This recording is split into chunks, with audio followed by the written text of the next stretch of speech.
On today's Movie Talk, we're covering the SAG nominations, which came with a whole bunch of snubs and surprises. We're reviewing the new Jumanji movie, Jumanji: The Next Level, and then we've got a batch of trailers to talk about, like maybe a movie I'm excited for, like Antlers.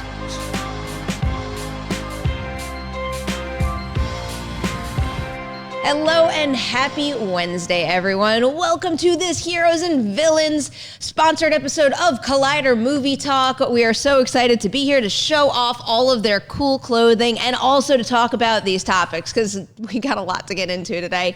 There's a lot of things that I need to hit about these SAG nominations, and I'm so excited to get to have that conversation with Scott Menzel and John Rocha. What's up, guys? Hello. How you doing? Good, excited. You wear that jacket well.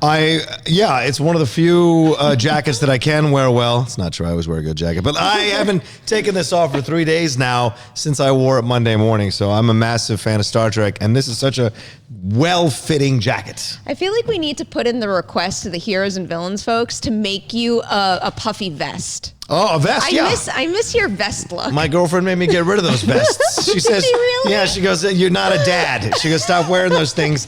And I said, I'm trying to live my vest life. And she's like, I'm not having it. That was the first thing that I ever associated with you was your red shirts and your vests. I loved my vests. Oh, well, maybe one day.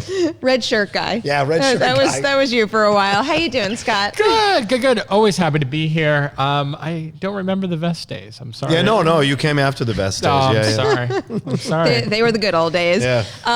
Because I seem to be even more excited about it than you are. If you live in the Hollywood area, keep an eye out for a really cool billboard with that guy's name on it. No, I appreciate this. I didn't see it. I'm just so excited about it now. I have a photo and I'm going to show it to you later, but it's very cool. Thank you so much. All right, we got to get into this stuff right now. But before we get there, if you do like any of this stuff we're wearing, you can get some over on heroesvillains.com using promo code TALK10 at checkout. You get 10% off. Holidays are coming up. Keep it in mind. All right. SAG nominations. What we're going to do with this is we are just going to go category by category here because, scrolling through it right now, I think there's something to talk about in every single field. So let's kick it off with Outstanding Performance by a Male Actor in a Leading Role. Those nominations went to Christian Bale for Ford v. Ferrari, Leonardo DiCaprio for Once Upon a Time in Hollywood, Adam Driver for Marriage Story, Taron Egerton for Rocket Man, and Joaquin Phoenix for Joker. What made you happy to see on this list? What surprised you that it was missing? Take it away, guys. What do you say, Scott? I got a lot to say. Mr. I want to let you guys have the floor. I honestly feel this is a good category. I really do, and I'm glad that Taron got in because I know there's been a lot of concerns in this award season whether people are going to forget about Rocket Man. And it's proven so far that people have not. Yeah. And I'm very happy about that. Joaquin, I'm ecstatic for. He's the one who I want to win the big one at the end of the day. I guess it's Adam Driver's missing from this. Adam Driver's in there. So right now, for what it's worth, the three who have gotten now SAG nominations, Critics' Choice nominations, and Golden Globe nominations are Leonardo DiCaprio, Adam Driver, and Joaquin Phoenix. Christian Bale and Taron Egerton have the Golden Globes, but not the Critics' Choice. But for whatever that's worth, as far as the road to Oscar goes. I think the big question for me here is, now we've seen Robert De Niro's name omitted from the list twice at big ceremonies. What do you guys think that means for his road to the Oscars? I keep forgetting about that because I feel like whenever someone talks about The Irishman, it's either Pesci or Pacino. Right. And it's weird to think about that because De Niro is such a legend and this is kind of his wheelhouse. Yep. But there's something about the performance that just doesn't stand out as much as the others. I think that's something that's been the most surprising about nomination time the most, because I really did think that De Niro, Pesci, and Pacino were all sure things for acting awards. And if anything, if I had to make a prediction of one to remove from the equation, I would think maybe Pacino or Pesci would cancel each other out in some respect because they're both in the same category. I thought De Niro was a lock. Yeah, you would think, because of just his history with the Academy, his history with Scorsese, him coming back, and he is literally the Irishman, the titular character of the movie. But I was speaking with my friend Sarah, who works on the SAG Awards, and she said to me, the conversation is, he really do anything that he hadn't done before?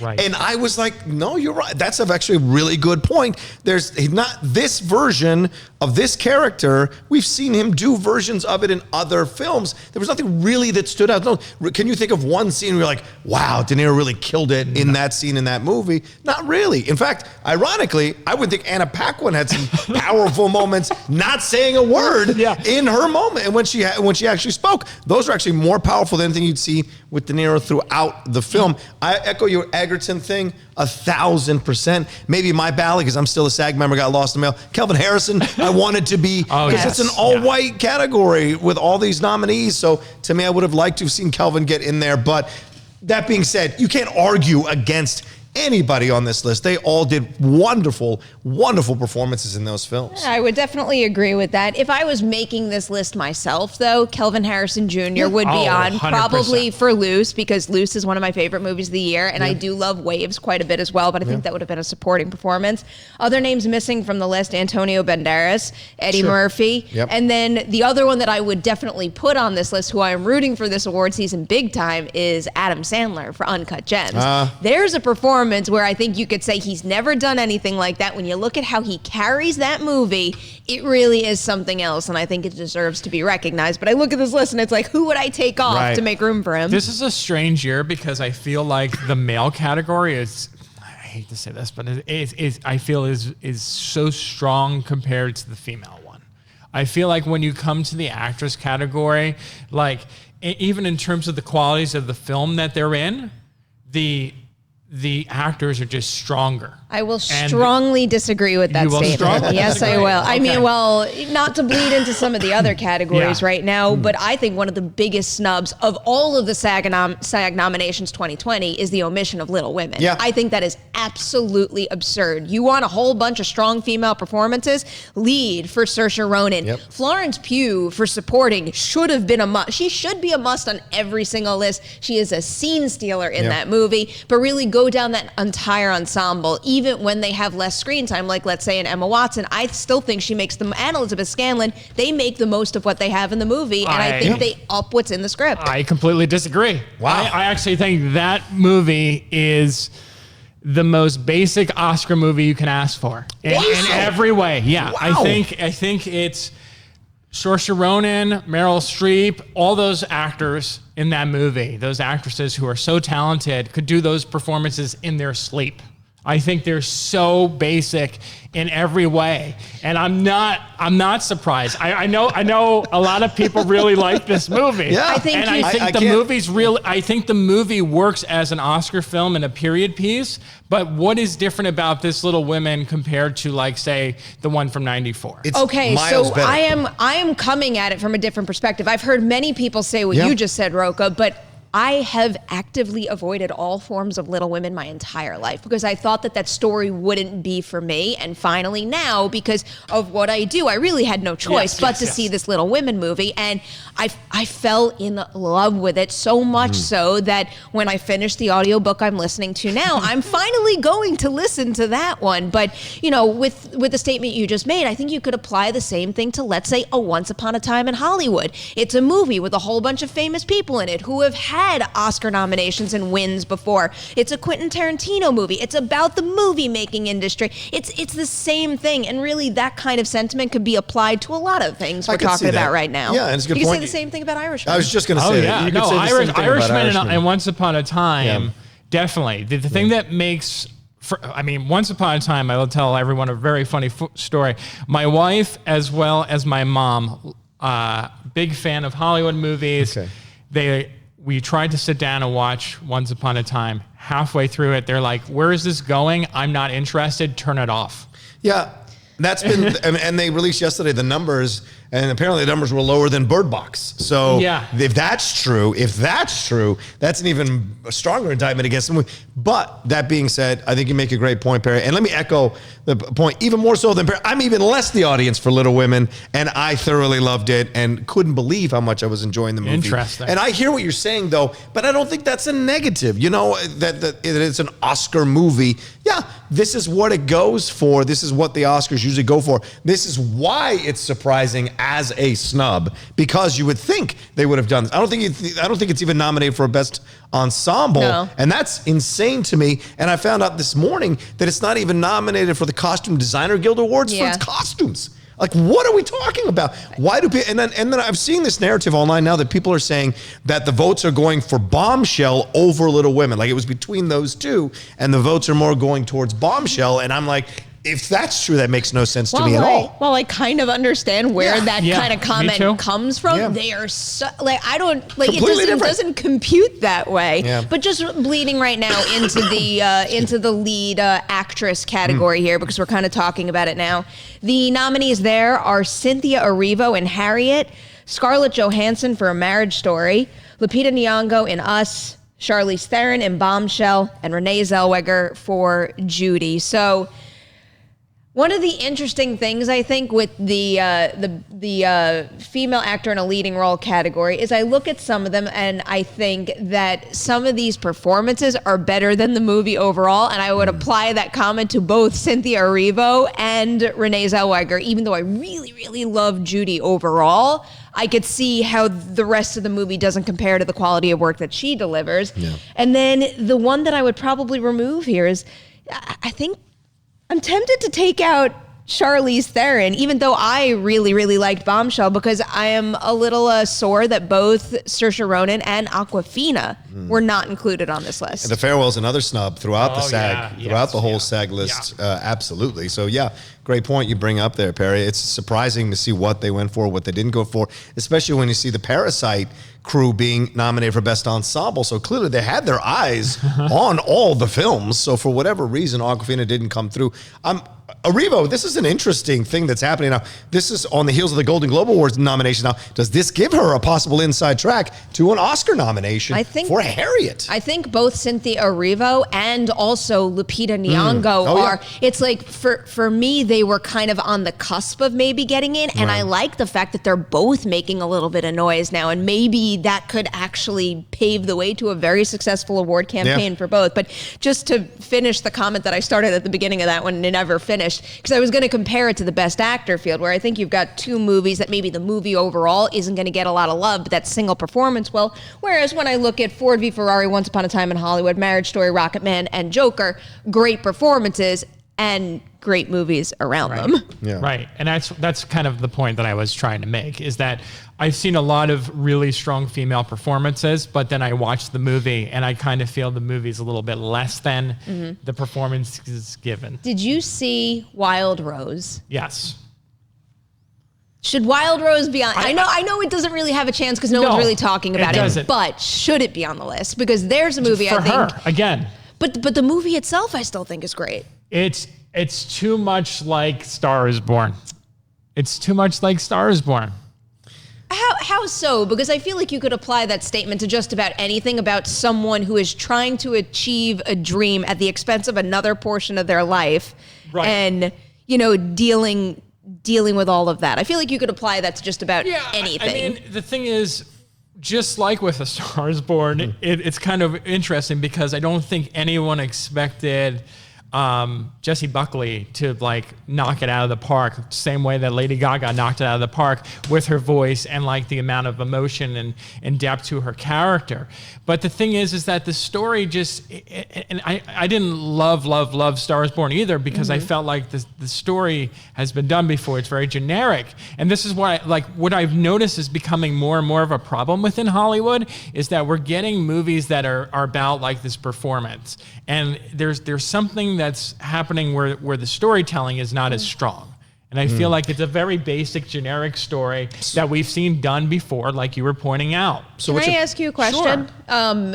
Just in your opinion, it doesn't have to be awards worthy or not. What is your favorite original story that you've seen in 2019 that you think we've never seen done that way before? I'm just curious, what kind of stories really stand out to you in that respect? I think two of the best scripts of the year is Parasite and Knives Out. Yes. Yep. Okay. Without question. Sure. Because, whodunits have been done before. But what Dwayne Johnson was able to do with that movie, not only did he bring it into a modern time and create new characters, but he was able to incorporate all this crap like immigration that's going on and such edgy topics and incorporate in there to give it a fresh, unique vibe. And Parasite manages to do 3 different genres in one, and every single one works. Okay. And still speak to class structure and wealth and poverty stuff. Like it's still speaking to all those issues as well. Yeah, absolutely. What are you thinking about this category, Rocha? I like the category. I think it's a strong category. Certainly a lot of strong performances. I think you make a good point, though, Scott. I mean, we saw this with Blind Side and other things down the road. Sometimes these films are built around an actress and the film itself doesn't necessarily rise up to the best level. It certainly happens on the male side. I would contend that with Lincoln. I've said that, and I know Perri's coming around on it, but for me, Lincoln, I think, is not a great... You said this the other day on Monday. Don't say that yet. I mean, I haven't rewatched it yet. Well, no, I'm saying you might be coming around on it, but like Lincoln, to me, that film is not as good as the performance, right? Right. And the same thing, like I say Blindside with Sandra Bullock, I think there are some films that are constructed to highlight the actress and in an effort to either like give her the next step up in her career or possibly go for an award or challenge her as a performer. And so it gets highlighted that way, and the film suffers in comparison sometimes because they don't spend as much time as they did building up that character. And so that could end up biting the film in the butt in the long run. And that's what I love, to your point about, like, let's say an Uncut Gems or a Farewell, is that the supporting cast in that film, minus Adina for Uncut Gems, because I thought she was terrible in that movie. But like Julia Fox and Adam Sandler in that in Uncut Gems are great. And like Julia is so unexpected to be, sit side by side with Sandler and really just elevates the film too. And then you got Farewell. It's like the entire cast, like the grandparents. Everyone works in that movie. So that's a film that those are 2 examples of films where you have actors who really elevate the movie and the story. And it isn't just about one single performance. I'm trying so hard to not go back to the Adina Menzel comment right now. But, I mean, that's what makes these conversations so interesting, though, is sometimes you are more inclined to look at a film as an ensemble piece, and sometimes they are designed to support a lead performance above all else. But really briefly, so wait, Lincoln, so I just want to make sure I'm clear on your stance. You think that his performance is better than the movie overall? Yes. Okay, no, I'm with you on that. I'm just saying I didn't love Lincoln the first time I saw it, and someone was recently convincing me to give it another go. Yeah, Lincoln is my second favorite president ever, and yet it's still not a film I go back to and watch ever, except to see his performances or his scenes, but not see the overall movie. Okay. Yeah. Just curious. It doesn't now that we all know where we stand on Lincoln. Let's move on to outstanding performance by a male actor in a supporting role. We've got Jamie Foxx for Just Mercy, Tom Hanks in A Beautiful Day in the Neighborhood, Al Pacino and Joe Pesci for The Irishman, and Brad Pitt for Once Upon a Time in Hollywood. Let's just start with that first one, which I think is the surprise of the category. Jamie Foxx for Just Mercy. Should be Sterling K. Brown. Oh yeah, for I can't comment on Just Mercy because that's one that I still have to watch. It's but just massy. I'm a very big fan of That's the next Waves. billboard. Yeah. What do you think about this one, Rocha? I like the fact that Jamie was nominated. I'd heard, reading about Just Mercy, that this is one that they were looking to get some awards buzz around because maybe the overall movie isn't as great, but his performance might be fantastic. So I'm not surprised to see it in here. I'm happy to see it. The Joe Pesci, Al Pacino thing bothers me on so many levels because, it's either one or the other. Do you know what I'm saying? I feel like it's either one or the other, and you got to make a decision. I feel like we should make a decision. Distinct roles, though. I think you could be awarding them this honor for 2 completely different reasons, just because they're in the same movie. No, but I would argue the Pacino is the same thing I made the argument about De Niro. Yeah. There's nothing Pacino does in here that he hasn't done in other films. But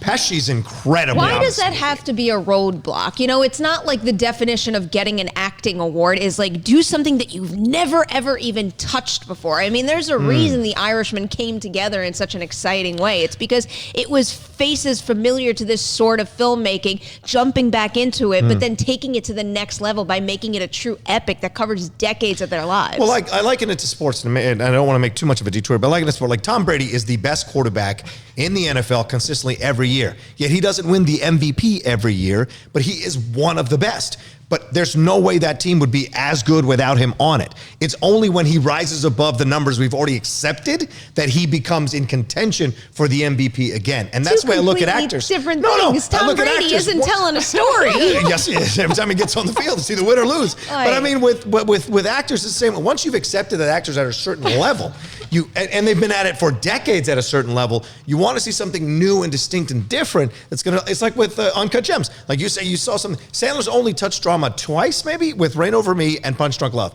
But Uncut Gems, that's something new. That's a tool in his drama box that I haven't seen before. But I'm like, wow. But with that mentality, essentially you're saying that if you are lucky enough to have a very lengthy career, we're essentially going to start narrowing your chances to get awards because you've done all of these things. No, it's not, though. I feel that's I think if you, fair barometer. No matter what you've done, if you've delivered a jaw-dropping performance in any one single movie, no matter what genre, no matter what you've done in the past, I think you are in consideration for some sort of nomination. Absolutely in consideration. It doesn't mean you should get it, right? Hopkins is fantastic in Two Popes.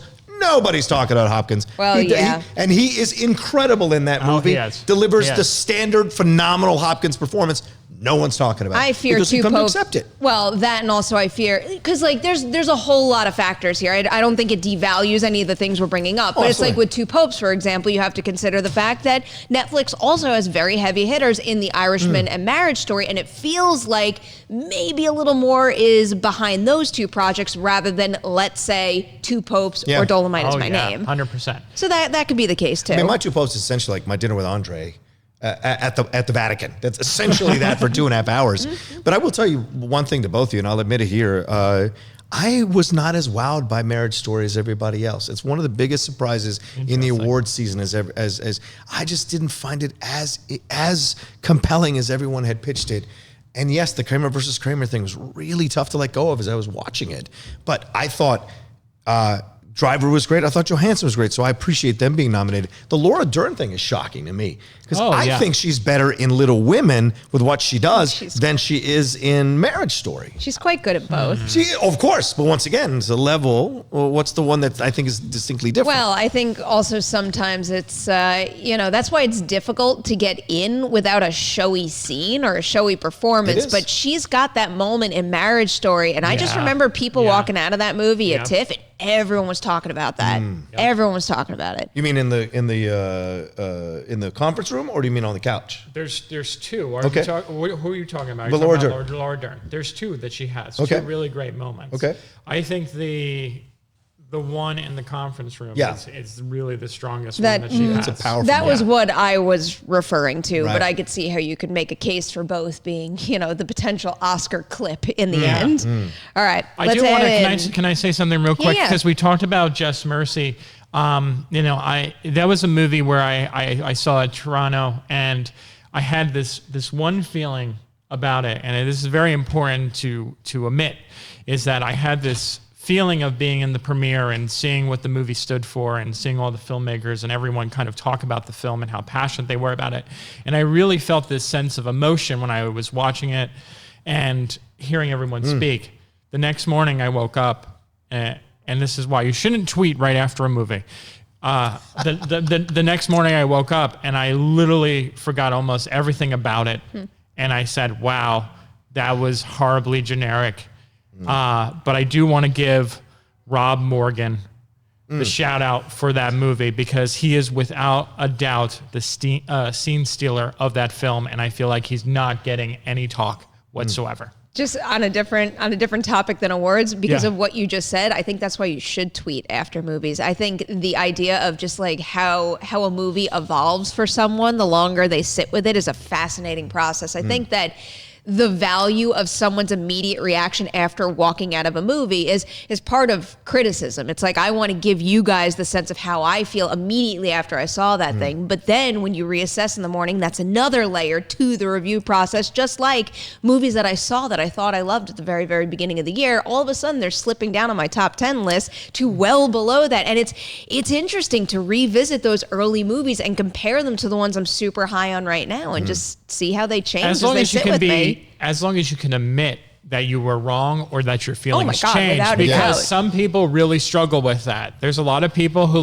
think once they tweet or once they say something, that's fact and they have to stand by it. That is the coolest thing about movies, is how we grow with them, and how, you could watch, just a random example, you could watch a movie with a big ensemble, with a young ensemble and an older ensemble, and as you age with it, maybe you're seeing things that you didn't see when you were a kid. I just love that process. One of my favorite examples of admitting when, not necessarily when I was wrong, because I know I felt this way when I first saw it, but I remember seeing The Invitation at South by Southwest at its midnight premiere, and I walked out and I was like, ugh, I strongly disliked it. I was miserable after that movie.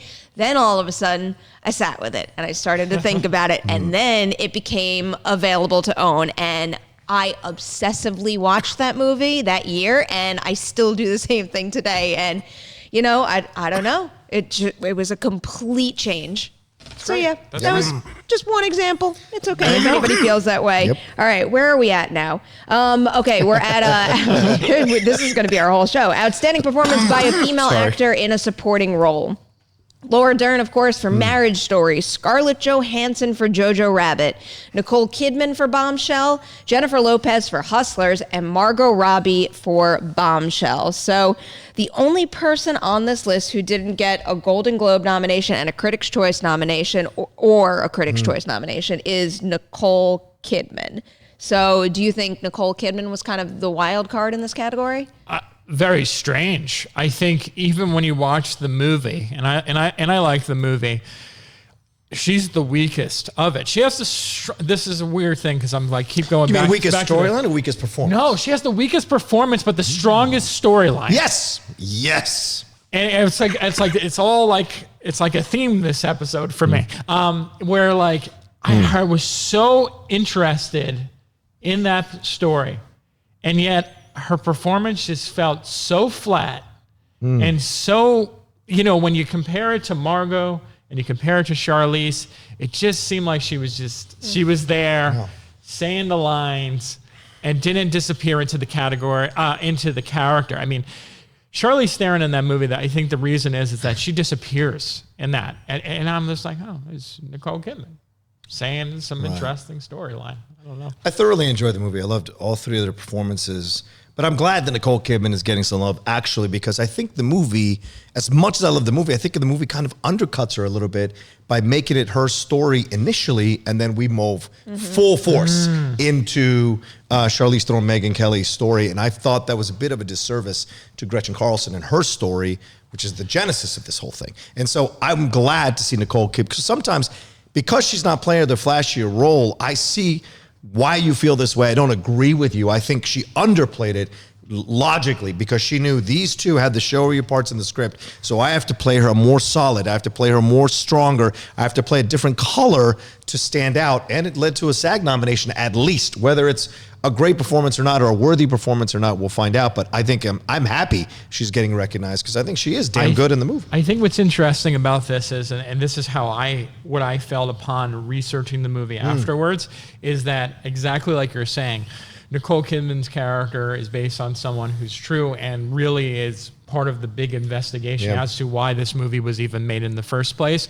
and all the stuff against Roger Ailes. Right.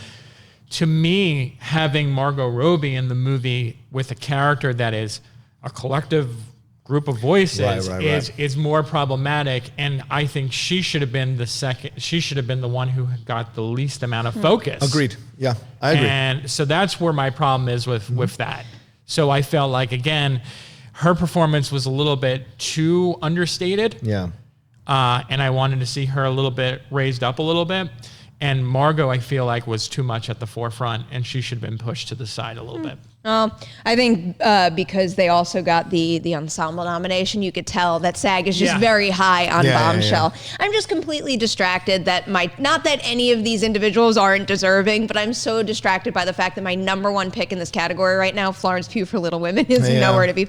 I don't quite get it unless it's a situation where I forgot what movies we were talking about this same point in previous years, but maybe it was an issue of Little Women hitting theaters later in the year and not enough people saw. I don't know. Like, well, I just genuinely do not understand how you have such an epic ensemble and it gets no recognition at SAG. Could just be that people just didn't want to see it. Like, it could just be that people on the voting committees just weren't like, well, Little Women, I don't want to see a film about 18th century thing. You know what it was? Over and over You know again. what it was, just to clarify? I remember in recent years, it was something with Annapurna not getting Beale Street screeners to folks in time. That's what the situation was. I don't necessarily know if the same thing has happened here. I don't want to make any put any assumptions out there, but I'm trying to figure out why that movie was so unacknowledged here. Well, maybe because the Oscar nominations come later, it will get some love, possibly directing or is worth also worth pointing out here because we're always talking about, do Golden Globes predict the Oscars? We know that conversation and how it goes. And SAG isn't necessarily a one-for-one either. SAG is an enormous guild, many of whom do not vote for the Academy Awards. So we can't necessarily look at this list and say, hey, that person's a guarantee. I think what's going to kind of put things into focus is when we narrow down the winners, because the winners will likely go on to have some Oscar success. Are you surprised by the actress from The Farewell, the older actress not being nominated? Not when I was scrolling down the list and Awkwafina wasn't on it. The second I saw that, I'm like, all right, well, that's the end of that one. I'm also surprised about the lack of love just in general over the last couple of days for Waves. I mean, I just feel like the film itself was such a film filled with powerful performances across the board. I didn't think there was a weak link in that movie. It's such a true ensemble piece too, That's where like it was one of those situations where they all rise together and they all strengthen each other's already great performances. And it's interesting because in almost all of the critics groups, there's like either a breakthrough award or like See Her award. Kelvin and Taylor Russell are getting those like everywhere. And I'm kind of like, come on, these are great young and up and coming actors who kind of deserve to be recognized for their work in this movie because it's so emotionally draining, both those performances, and they're so radically different. They're polar opposites in a lot of ways, and they both work hand in hand. And I think Trey should be getting more acknowledgement for making that work. I mean, the shift in that movie and the fact that it works well and it's so powerful and meaningful at the end, I mean, that's a real storytelling achievement there. All right. Before we move on, we have two more categories, actually. Outstanding performance by a cast in a motion picture. Those nominations are Bombshell, The Irishman, Jojo Rabbit, Once Upon a Time in Hollywood, and Parasite. I'll get this out of the way because I'm going to sound like a broken record now. Where is Little Women? But more so even here, where's Knives Out? That's the big one. After the Globes, I know the Globes aren't a predictor, but I really did think that all of a sudden we were going to see a big Knives Out wave amongst like the awards categories and the awards guilds, and I was bummed to see it not on this list. Yeah. Oh, I couldn't believe it when I saw the list when I was driving in. I was like, how did Knives Out? I mean, there is no better cast this year at all because again, you talk about big roles to small roles. Everyone's fun, even the grandma. This is fun in that movie. Rocha, anything on this list stand out to you? No Avengers Endgame. I mean, look, I get that we're all got to act all high and mighty and highfalutin about criticisms and awards and all this bullshit. But I'm telling you right now, Avengers Endgame, he featured some incredible performances from some incredible actors and is getting no love. And guess what? Chris Evans is in both. So give me a break. You got Tilda Swinton in one, for God's sakes. An incredible actress. Hi. So all of that, I think some of these things get snubbed in a way that's unfair. And I think Avengers Endgame is an incredibly emotionally draining movie and phenomenally well done by everybody in that cast. You want to talk about a cast, Benedict Cumberbatch, Tom Holland. These are people who are doing incredible work outside of the MCU as well as inside the MCU. So I just think it's a shame it wasn't nominated. I do agree. I think what makes me feel better about this category than most is I really wouldn't take, like, even though I'm not as high on, let's say, Once Upon a Time in Hollywood as many others, I still see why it's here, and I don't think I'd feel comfortable removing it from the list. If anything, for an ensemble category, hey, maybe you up the amount of nominations in something like this. I don't know, because then you get a movie like Waves in there, so I don't know. One could hope in the future there's more room. That's what I said on Monday about directors. Well, even has to expand. Then that conversation also goes into the Academy Awards. It's like an ensemble Academy Award seems like the right move, just like a casting director one does too. And what about voice performances also? What? Stunt. Yeah. Well, speaking of stunts. Producer. Yeah. That's a very, very good point too. I mean, yes, producers do wind up with the Best Picture award, but yeah, we need more producing recognition too. Yeah. But speaking of stunts, we do have this last category to hit here, and it's a head scratcher. We've got Avengers Endgame, Finally. Ford v Ferrari, The Irishman, Joker, and Once Upon a Time in Hollywood. I'm so confused by this category. I can see 2 movies on this list that make sense to me. Can you guys guess which 2 they are? Avengers Endgame makes sense. Yeah. Ford versus Yes. Ferrari, of course. I don't. How about Joker? Look at those All those stunts. stunts. Whoa. And the thing is, I'm so fresh off of a Joker rewatch, and for the life of me, I cannot understand where that's coming from. Yeah. Me neither.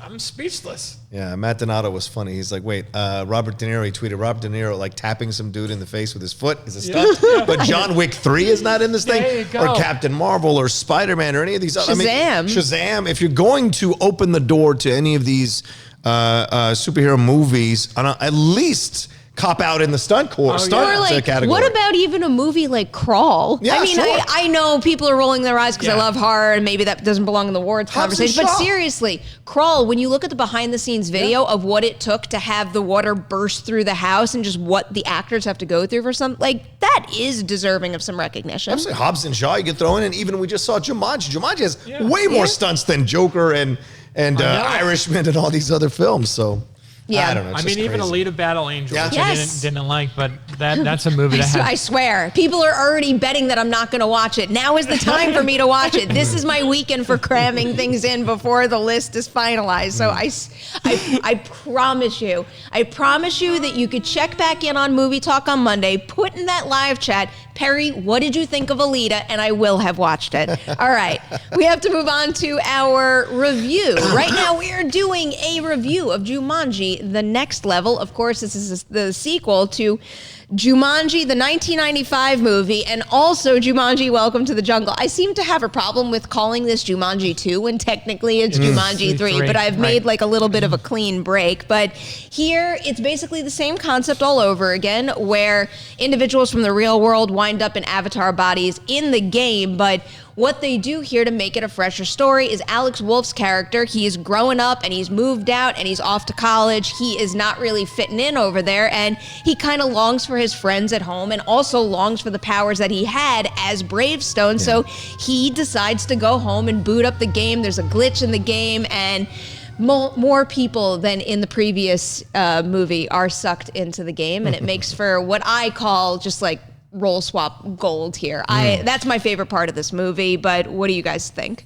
I enjoyed it. It certainly wasn't as good as The Next Level. I thought Next Level was such a unique approach to this Jumanji property and really captured the spirit and then also fleshed it out even more and made it even more fun. Got the best out of The Rock, really got the best out of The Rock. Kevin Hart, natural chemistry. Gillan really stood out. And Jack Black, you remembered why Jack Black was such a lead for so long in these comedy films. So it was great to see this ensemble come together the way they did. And the young kids as well, Alex and all of them were fantastic.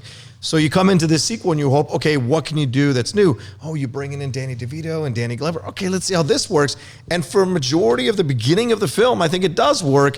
It drags a little bit in the middle, and just when it's starting to drag too much and you think it's going to sink the film, they make a decision about something, and that really brings some more life back into the movie. It makes it for at least a great, exciting ending to the film. Mm-hmm. It's not overall as good as the first one, but I still had a great time watching it.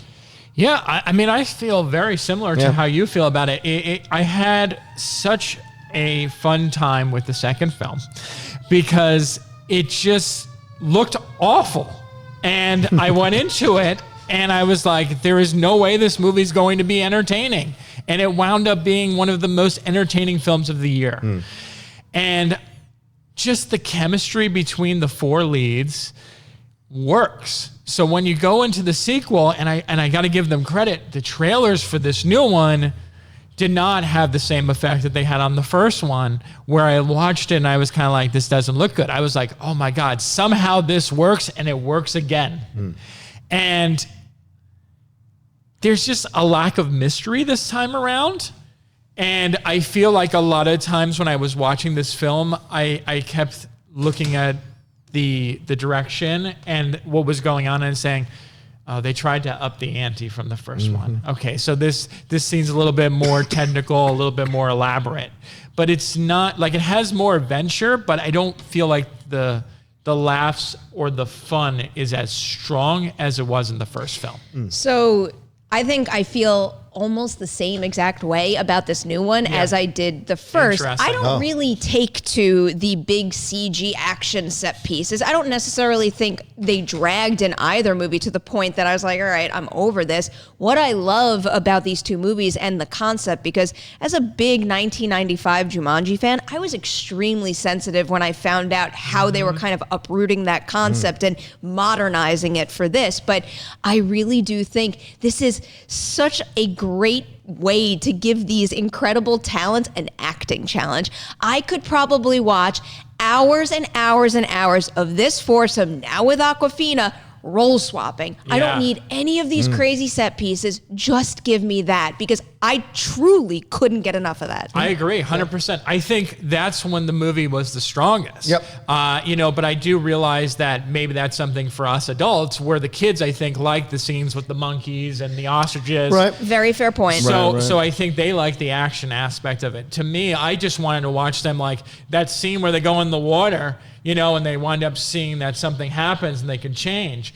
I thought, like, I want that to happen to all the characters multiple times, and they can make 2-hour movie just on that. One thing I also want to... Awkwafina's thing real quick with doing Danny DeVito, brilliant. She did a better job than something else. She did a better job than The Rock did, and I like that. I like seeing the two different versions of DeVito interpreted that way. If I have any one like actual complaint, is they present something at the beginning between the 4 young kids that I think could have been explored a little bit more in the movie. Okay. And you have, because Alex Wolff's character is certainly the emotional fulcrum of this thing, and so what he's experiencing, right? So I wanted to see that, and we do see it kind of go to the end of the journey with the Danny DeVito situation, because that's his grandfather, but we don't see the other stuff that was presented to us, the issues between the kids, resolved in quite the same way, or as satisfying, I guess. I definitely could have spent more time with them, and I think it speaks to how great of a real world ensemble that they put together. And that is an area that I know that the draw of this is like crazy adventure in Jumanji, but I think they've got a really great cast in the real world, and some of the stuff they've got going on amongst that group of friends is some real meaty stuff that gives the adventure more backbone than anyone would expect. Well, Roxy asked me yesterday in Collide Live, would you want to see a third one? I was thinking about it last night. Would I want to see a third one? Yes. And then it occurred to me, yes, but if those kids get as much screen time as their avatars, and maybe they're all in Jumanji at the same time somehow, some way, doing something, some adventure, that I could accept. But the movie comes full circle. Right. Right. So without giving anything away, it comes full circle. Maybe that's the way you make it happen in the real world, where they come out, the avatars come out along with, and that way The Rock can be The Rock, Kevin Hart can be Kevin. And so for the first time ever, we see what these avatars are actually like in the real world, not someone playing them. So that would be interesting. All right. So quickly around the table, do you recommend that people see Jumanji this weekend? Yes. Yes. I think that if you enjoyed that first one, you're going to have a good time with this absolutely. one too. All right. We do have to move on. Finally, we have a lot of stuff to tell you about on the Collider Video YouTube channel. First off, how about a little FYC? Oh, it's later today. We're going to have FYC for you with myself, with Scott, with Jeff, and today we are talking about the Best Director category, so keep an eye out for that. Also, you got a brand new episode of Rumor Mill coming your way. Do we have a promo for that? I think we might. Nope, we don't. I'm getting the head shake. We don't. Rumor Mill. Watch that later today. Also, we have a really cool Star Wars The Rise of Skywalker video up and running on the main channel right now. It is, think babies first, but instead it's Baby Yoda's first. If you could witness a Baby Yoda first, what would it be? Eating ice cream. Okay, I like that. I don't understand the question. Oh, Rocha. Well, if I could witness a Baby Yoda doing something for the first time. Clearly you didn't watch the video we made. Watching a Star Wars movie. Oh, that's actually a really good answer. Yeah, watching a Yoda for the first time in Empire Strikes Back. Yeah. Oh, watching. See, I was thinking about merchandise. I was thinking about merchandise for Disney. You know, like what would be a great thing to sell at the theme park? You know, they can sell two things at once: Baby Yoda doll eating ice cream, and then some ice cream cone to match the. Oh yeah.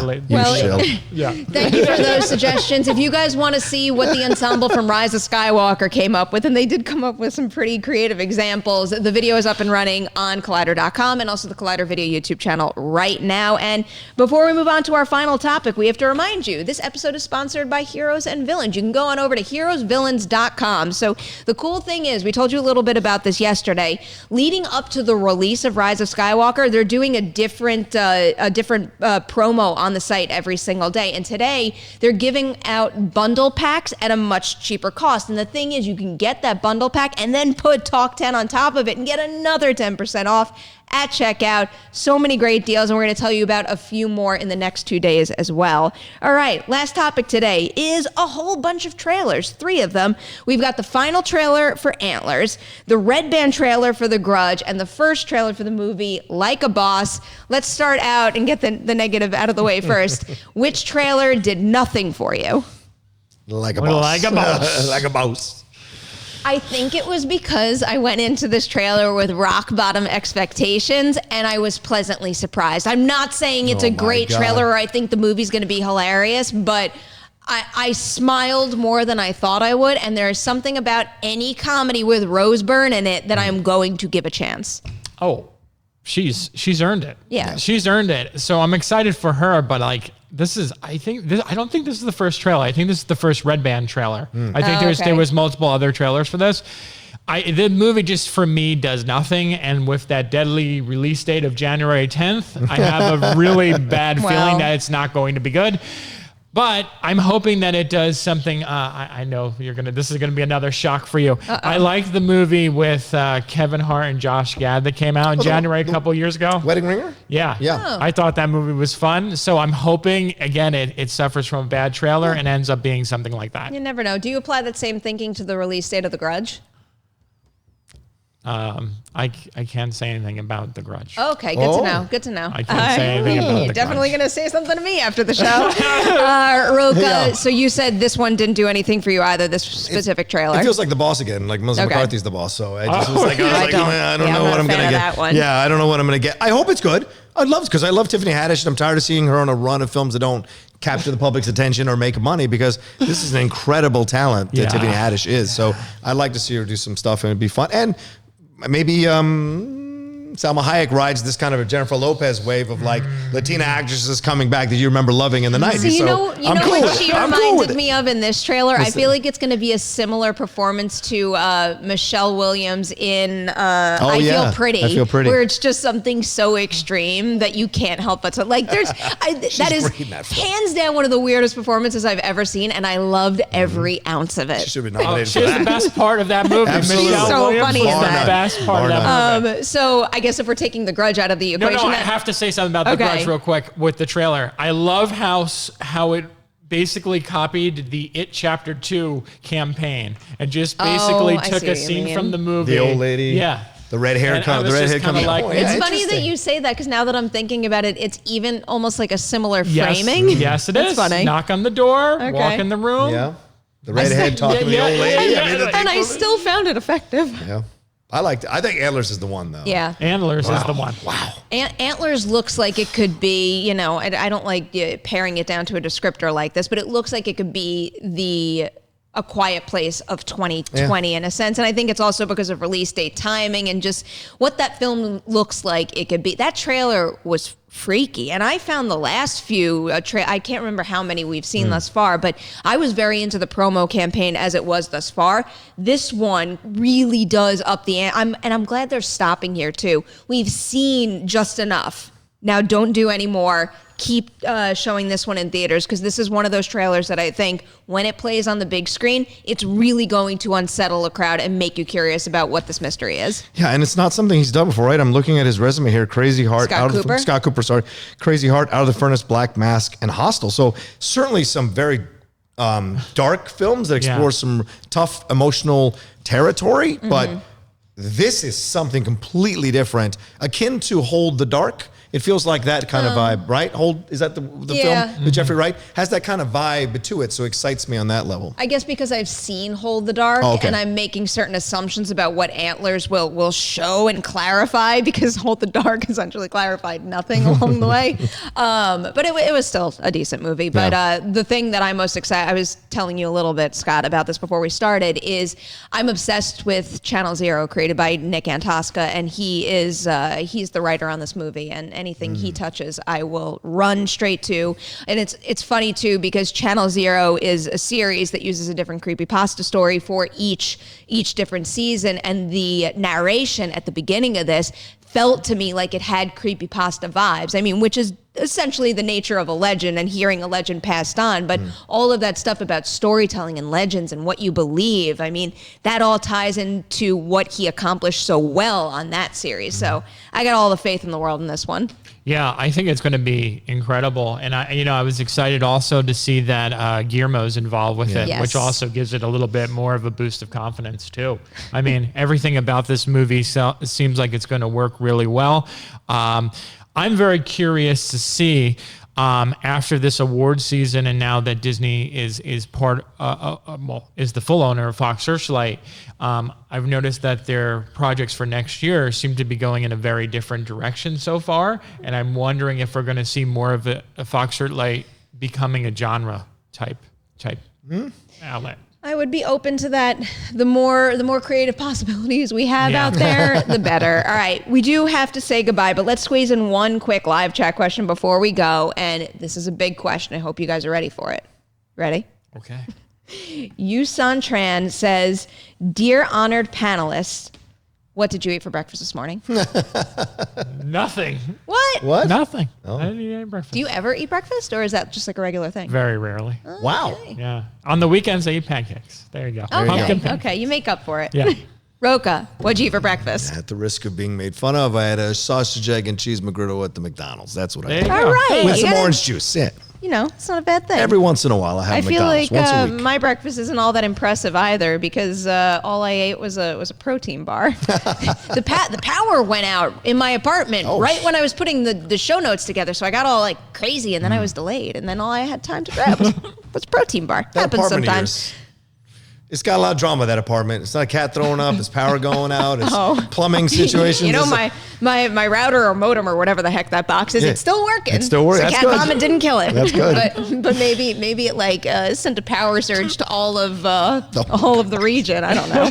All right, guys, that's it. We're out of here. Scott, Rocha, thank you so much for being here today. You. Cody in the booth and Dorian in the live chat. You guys rock. Thanks for your help as always. You guys know where to go after you leave this edition of Movie Talk. You should probably watch the Baby Yoda video, because I think it will put a smile on your face. And go on over to Collider Live. You do not want to miss their show today. Before you head on over there, though, like and share this episode of Movie Talk, and plan to return tomorrow morning, 9 a.m. PT, for a brand new episode.